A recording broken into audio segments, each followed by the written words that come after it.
પાદરા પંથકમાં આસો નવરાત્રી આદ્યશક્તિની ઉપાસનાનો પ્રારંભ. માઈ મંદિરોમાં સુંદર શણગાર, સુંદર સુશોભન સાથે અનેક ધાર્મિક આયોજનો. 9 દિવસ માની ભક્તિ, દર્શન, પૂજન, આરાધના ભક્તો દ્વારા થશે. પાદરા શહેર તાલુકામાં આસો નવરાત્રીનો પ્રારંભ સોમવારથી થયો હતો, જ્યાં માઈ મંદિરોમાં સવારથી ભક્તો દર્શન પૂજન માટે ઉમટ્યા હતા. જેમાં પાદરા શહેરની મધ્યમાં વાઘેશ્વરી મંદિરમાં સુંદર શણગાર કરવામાં આવ્યા હતા. મંદિરને તોરણ, લાઇટિંગ સહિત સુશોભન કરવામાં આવ્યું હતું. પાણીની ટાંકી પાસે લીલાગિરી માતાના મંદિરે સવારમાં ધૂપ, દીપ આરતી સાથે માની ભક્તિ શરૂ થઈ હતી. દર્શનાર્થીઓ ઉમટ્યા હતા, જ્યારે ગાયત્રી મંદિર આસો નવરાત્રી માતાજીના ઘટ સ્થાપન કરી અનુષ્ઠાન શરૂ થયું હતું. તે જ પ્રકારે ગોવિંદપુરા ઉમિયા માતા મંદિરે પણ માતાજીના સુંદર શણગાર કરી વિશેષ આરતી પૂજન કરી નવરાત્રીનો પ્રારંભ કરવામાં આવ્યો હતો.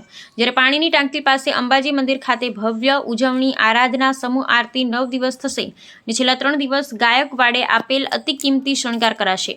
જ્યારે પ્રાચીન રણુ તુળજા ભવાની મંદિરે સમગ્ર જિલ્લામાંથી માઈ ભક્તો ઉમટ્યા હતા, જે રોજ માઈ ભક્તો પગપાળા દર્શન માટે પહોંચશે. જ્યારે આઠમનો પ્રસિદ્ધ મેળો યોજાશે. આમ આસો નવરાત્રીમાં જગદંબાનું આરાધનાનું પર્વ શ્રદ્ધા ભક્તિ સાથે પ્રારંભ થયો છે. માતૃરક્ષા ન્યૂઝ, ગોપાલ ચાવડા.